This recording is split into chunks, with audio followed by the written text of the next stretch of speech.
दोस्तों ODI world cup का 27वां मुकाबला ऑस्ट्रेलिया और न्यूजीलैंड के बीच खेला गया, जहां दोस्तों ऑस्ट्रेलिया के द्वारा जबरदस्त प्रदर्शन करते हुए कीवियों को पूरी तरह से निस्तेनाबूद करके रख दिया गया। दोस्तों न्यूजीलैंड की अंतिम के ओवरों में की गई एक गलती पड़ गई उसके ऊपर भारी और ऑस्ट्रेलिया ने इसी मौके का फायदा उठाते हुए दे दी उसे क्रिकेट इतिहास की सबसे शर्मनाक हार। नमस्कार दोस्तों, स्वागत है आपके अपने पसंदीदा क्रिकेट चैनल क्रिक अबूबू में। दोस्तों इस वीडियो में हम आपको हाल ही में ऑस्ट्रेलिया और न्यूजीलैंड के बीच खेले गए वर्ल्ड कप के 27वें मुकाबले की पूरी हाईलाइट आपको बताने वाले हैं। लेकिन दोस्तों वीडियो में आगे बढ़ने से पहले आप सभी को क्या लगता है कि इस बार वनडे वर्ल्ड कप 2023 में कौन सी टीम चैंपियन बन पाएगी? अपनी कीमती राय कमेंट सेक्शन में जरूर बताएं। वीडियो पसंद आए तो इसे लाइक करिए और चैनल को सब्सक्राइब कर अपना प्यारा सा सपोर्ट जरूर दिखाएं। तो दोस्तों एक बार फिर से क्रिकेट इतिहास की दो दिग्गज टीमें धर्मशाला के क्रिकेट ग्राउंड में एक दूसरे के आमने सामने खड़ी थी, जहां दोस्तों ऑस्ट्रेलिया और न्यूजीलैंड के बीच रोमांचक मुकाबला देखने को मिला। दोस्तों इस मुकाबले में न्यूजीलैंड की टीम ने टॉस जीतकर पहले गेंदबाजी करने का फैसला किया था और ऑस्ट्रेलिया की टीम को पहले बल्लेबाजी करने के लिए आमंत्रित किया था,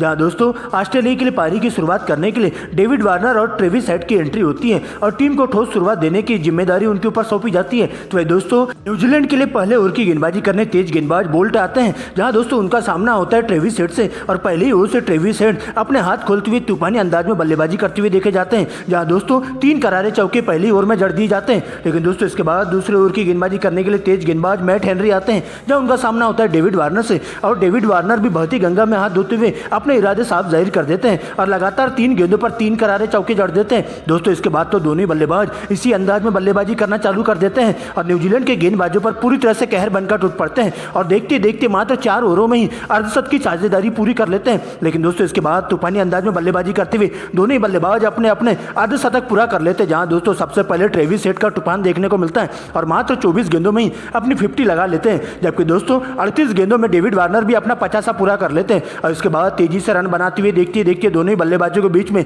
10 ओवरों में शतक की साझेदारी पूरी हो जाती है। यहाँ से दोनों ही बल्लेबाज वनडे में T20 स्टाइल में बल्लेबाजी करना चालू कर देते हैं। खासतौर पर ट्रेविस हेड के द्वारा चौके छक्कों की झड़ी लगाई जाती है और न्यूजीलैंड के स्पिन गेंदबाजों के साथ साथ तेज गेंदबाजों पर पूरी तरह से कहर बनकर टूट पड़ते हैं। लेकिन दोस्तों इसी बीच 175 रनों की पहली पार्टनरशिप देखने को मिलती है। लेकिन दोस्तों 20वें ओवर की पहली गेंद पर 175 के स्कोर पर ऑस्ट्रेलिया की टीम को पहला बड़ा झटका डेविड वार्नर के रूप में लग जाता है, जहां दोस्तों डेविड वार्नर 65 गेंदों में 81 रन बनाकर आउट हो जाते हैं, जहां उन्हें ग्लेन फिलिप्स के द्वारा कॉटन बोल्ड कर दिया जाता है। इसके बाद मिशेल मार्श की एंट्री होती है और ट्रेविस हेड के साथ मिलकर अपने ही अंदाज में बल्लेबाजी करते हुए चले जाते हैं, जहां दोस्तों अच्छी गेंदों को छोड़ते हुए खराब गेंदों पर दोनों ही बल्लेबाज बड़ा शॉट मारना चालू कर देते हैं और देखते देखते मात्र 49 गेंदों में ट्रेविस हेड अपना शतक पूरा कर लेते हैं। लेकिन दोस्तों इसके बावजूद भी उनका बल्ला यही नहीं रुकता है और अपने ही अंदाज में बल्लेबाजी करते हुए टीम के स्कोर को तेजी से बनाते हुए 200 रनों के पार पहुंचा देते हैं। लेकिन दोस्तों 24वें ओवर में ऑस्ट्रेलिया की टीम को 200 के स्कोर पर दूसरा बड़ा झटका ट्रेविस हेड के रूप में लगता है, जहां दोस्तों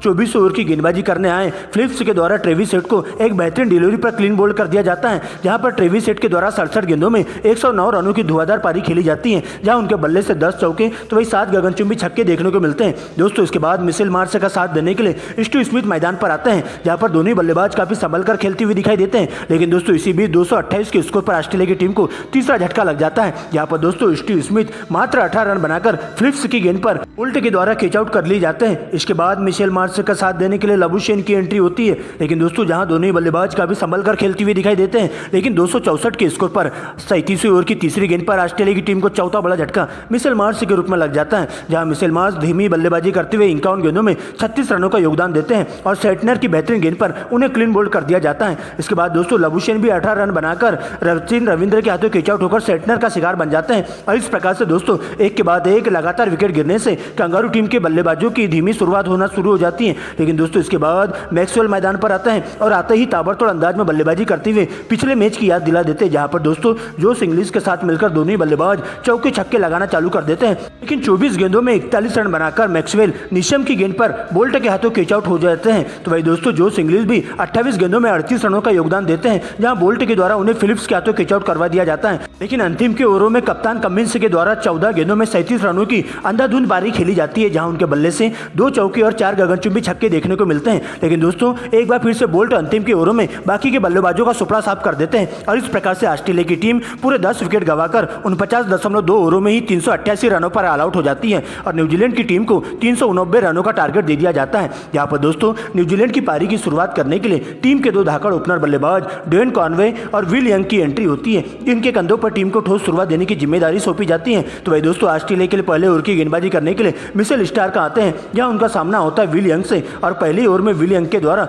2 करारे चौके जड़ दिए जाते हैं। तो वही दोस्तों दूसरे ओवर में कमिंस को टारगेट करते हुए कॉनवे के द्वारा 2 गगनचुंबी छक्के लगा दिए जाते हैं और इस प्रकार से दोनों बल्लेबाजों के बीच में एक अर्धशतक की साझेदारी पूरी हो जाती है। लेकिन दोस्तों 8वें ओवर की दूसरी गेंद पर न्यूजीलैंड की टीम को पहला बड़ा झटका ड्वेन कॉनवे के रूप में लगता है, जहां दोस्तों ड्वेन कॉनवे 17 गेंदों में 28 रन बनाकर हेजलवुड की गेंद पर स्टार्क के हाथों कैच आउट होकर डगआउट की ओर लौट जाते हैं। दोस्तों वही इसके बाद विल यंग भी 32 रन बनाकर पवेलियन का रास्ता नाप लेते हैं, जहां दोस्तों हेजलवुड के द्वारा एक बार फिर से उन्हें स्टार्क के हाथों कैच आउट करवा दिया जाता है और इस प्रकार से दोस्तों 72 रनों पर ही न्यूजीलैंड के दोनों ही बल्लेबाज पवेलियन की ओर लौट जाते हैं। लेकिन दोस्तों इसके बाद नए बल्लेबाज के रूप में रचिन रविंद्र और उनका साथ देने के लिए डेरिल मिशेल की एंट्री होती है, जहां पर दोनों बल्लेबाज काफी संभल कर खेलते हुए दिखाई देते हैं और सिंगल डबल के साथ पारी को आगे बढ़ाने का काम करते हैं, जहां मौके का फायदा उठाते हुए अच्छी गेंदों को छोड़ते हुए खराब गेंदों पर बड़ा शॉट लगाना चालू कर देते हैं और कंगारुओं के तेज गेंदबाजों के साथ साथ स्पिन गेंदबाजों पर दोनों बल्लेबाज पूरी तरह से दबाव बनाना शुरू कर देते हैं, जहां दोनों बल्लेबाज अपना अपना 50 पूरा कर लेते हैं। लेकिन दोस्तों इसी बीच 51 गेंदों में 54 रन बनाकर एडम जंपा की गेंद पर डेरिल मिशेल स्टार्क के हाथों कैच आउट हो जाते हैं,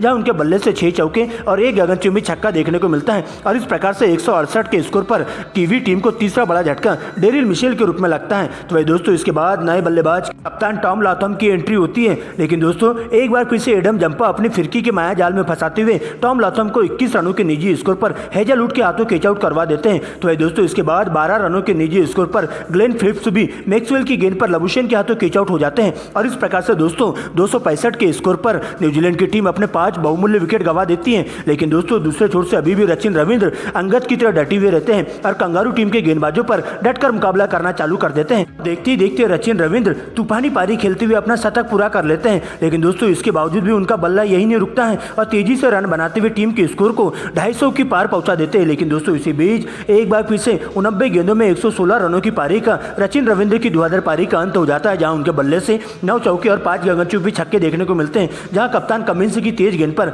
लबुशेन के हाथों कैच आउट होकर उन्हें डगआउट की ओर लौटना पड़ता है और इस प्रकार से दोस्तों 293 के स्कोर पर 41.2 ओवरों में रचिन रविंद्र के रूप में न्यूजीलैंड की टीम को 6वां झटका लग जाता है। दोस्तों इसके बाद नए बल्लेबाज सेटनर आते हैं और निशम के साथ मिलकर तूफानी पारी खेलना चालू कर देते हैं, जहां पर दोस्तों निशम के द्वारा अंधाधुंध पारी खेली जाती है और कंगारू टीम के गेंदबाजों की पूरी तरह से बत्तियां उधेड़ कर रख देते हैं और तूफानी अंदाज में बल्लेबाजी करते हुए चौके छक्कों की झड़ी के साथ टीम को जीत की दहलीज पर लाकर खड़ा कर देते हैं। लेकिन दोस्तों इसी बीच सेंटनर 12 गेंदों में 17 रन बनाकर जंपा की गेंद पर कैच आउट होकर पवेलियन का रास्ता नाप लेते हैं। लेकिन दोस्तों दूसरे छोर से अभी भी निशम अंगद की तरह डटे हुए रहते हैं और अंतिम ओवर में तेजी से रन बनाते हुए टीम को जीत की दहलीज पर लाकर खड़ा कर देते हैं। लेकिन दोस्तों 49.5 गेंद पर एक बार फिर से 2 रन लेने के चक्कर में निशम रनआउट का शिकार हो जाते हैं और यही से कीवी टीम इस मुकाबले में हार जाती है और ऑस्ट्रेलिया की टीम इस मुकाबले को 5 रन से जीत लेती है।